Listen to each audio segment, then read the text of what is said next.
Sitting here with Coach Willis.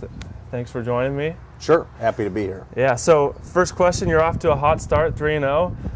How are these first 3 weeks? How do you view the non-conference part of your schedule and how you guys fared?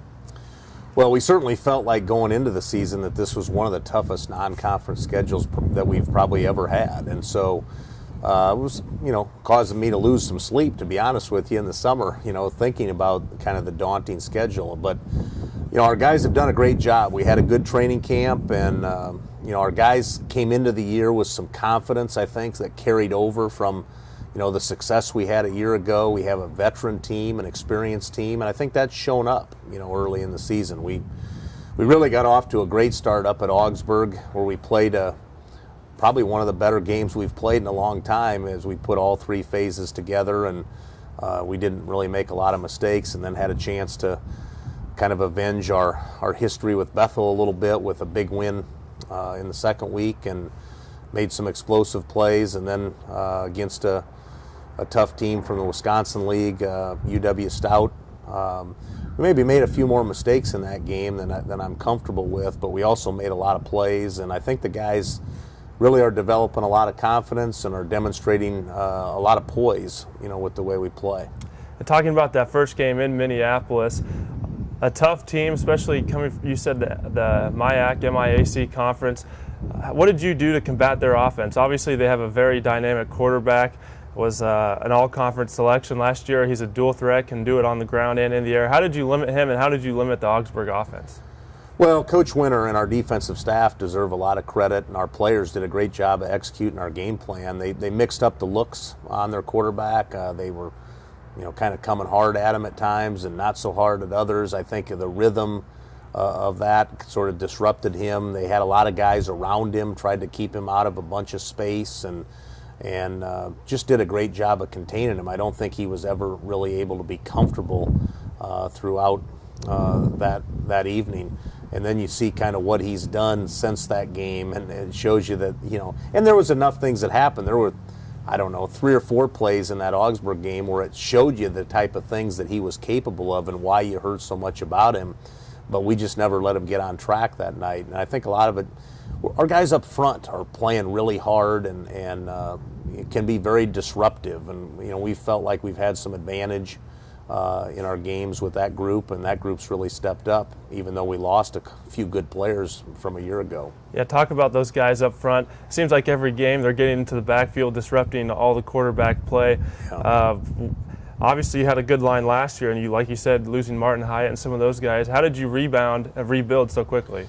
Well, good programs have a lot of good players on their team, and some of those good players, people don't know much about because they're behind a player that's older, or and they're waiting for their opportunity. And so we've had guys that are just waiting for a chance to get out there and play, and they're showing that they can do great things now. Miguel Lozan started probably almost every game, if not all the games, for us a year ago, and he's really been on fire here to start the year. He's very disruptive in there. He's very hard for guys to block.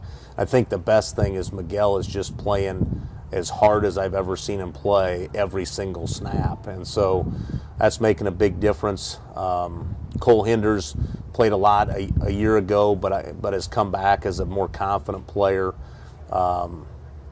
And then we moved Zach Tweet from kind of a linebacker spot to a spot that's a little bit of a cross between a linebacker and a defensive end, and he had 3.5 sacks up there against Augsburg in the opener, and I think has really taken well to that position. Andrew Gancher has come along in that similar type of role. It's been expanded from what he did a year ago, and and then we've had some other guys. Nick Clausen stepped up. He's one of those guys just been waiting for his chance in our program. Has developed, done a good job.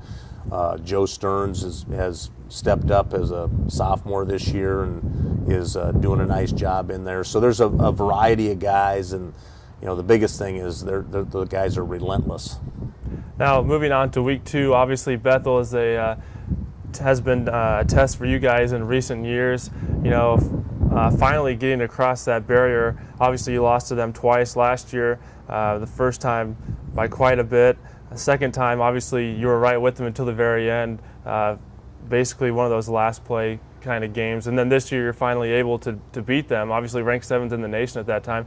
What were you able to do between last year and this year that helped you to beat Luther, or to beat Bethel? Sorry. Yeah, well, I think a lot of it's just confidence too. Our guys felt like, hey, we could have won that game up there last year, and felt like we really, should be able to win. We have the game here at home. That's a big thing, and I think our guys, both teams know each other pretty well. There weren't going to be a lot of surprises, so it wasn't. Even though they do some different things, it wasn't a difficult preparation for us. I think a lot of the things were still, somewhat. They came back. They were sort of fresh in the guys' minds. They remembered some of those things, and so, the big thing in the game was just, we really limited their ability to run the football, which is kind of where they start on offense. And then we really did a great job of harassing and not allowing their MVP quarterback to be comfortable. And then on offense, it took us a little while to get going, but then we were able to really execute and hit into some opportunities that we've had really in several of those other games that we just haven't been able to connect on. And this year we were able to connect on several of those things, and the result was some big explosive plays. In week 3, obviously last night against UW-Stout, what were you guys able to do to come out so quickly? Obviously any team from the WIAC conference is going to be a tough opponent. It's always going to be usually going to be a battle, but last night wasn't. So, and then also just a side note, one of the few night games that we've had here, I think is under 10. I think the 9th all-time night game we've had here. So just talk a little bit about that and how it was for your players to be able to play under the lights. Well, the guys look forward to the night games. I guess it kind of reminds them of playing, on Friday nights in high school, and so. We've kind of had a goal unofficially, I guess, to try to play one night game each year here, and it hasn't always happened because you have to kind of get the people you're playing to agree. And so, I think it's a nice environment. I think you could tell there seems to be a little bit. You usually draw just a little better at night for whatever reason, and that was no exception last night until the weather hit. But I think, it took us a little while to get going last night. Stout had a good plan coming in here and adjusted a few things from what we'd seen them do. And so it took us a little bit to adjust to that. But when we did, our guys really settled in nicely. And again, I think the biggest thing on offense was we were able to connect and make some more explosive plays and really just kind of get the thing stretched out in a hurry. Get a lot of momentum going. And our defense, again, was solid. In the game, one of the things we chart is explosive plays, and, we made 15 explosive plays in the game, which is, I think, as high as we've had in recent years, and we only allowed 4, so we had a plus, 11 differential in explosive plays. That's part of, how the thing ended up going the way it did last night. You're 3-0 right now. Some people might be a little surprised by that. The win over Bethel, probably the main reason. But for me, the most surprising thing is the way you've handled each team. Really, there hasn't been a close game yet. You could maybe consider Bethel, but by the second half, it was pretty much out of reach. So, are you surprised at the way your team has played, and have they reached their peak yet? Well, I don't want to say I'm surprised, but I mean, you never assume that you're going to be able to do those things. We felt like we had a chance to have a very good football team, with a lot of guys coming back and so forth, a great experience, and just a good group of guys that has good chemistry and all those types of things. But you never know for sure how that's going to work out. So.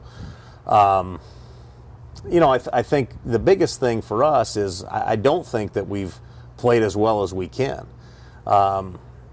We're doing a lot of good things, and some of those good things, if we're not careful, can camouflage some of the mistakes that we're still making. For example, last night we had way too many penalties in the game, and we've got to get that cleaned up because there's going to be a time where we're going to be in close games where those yards or those plays are going to make a big difference. So I think the challenge for us is to say, how good can this team be, if we can clean up some of those mistakes and continue to make the plays on both sides of the ball and be solid in the kicking game the way we have. That's all I have. Thank you, Coach Willis, for sitting down and taking time to do an interview with me. Thank you. Appreciate all your guys' work. All right.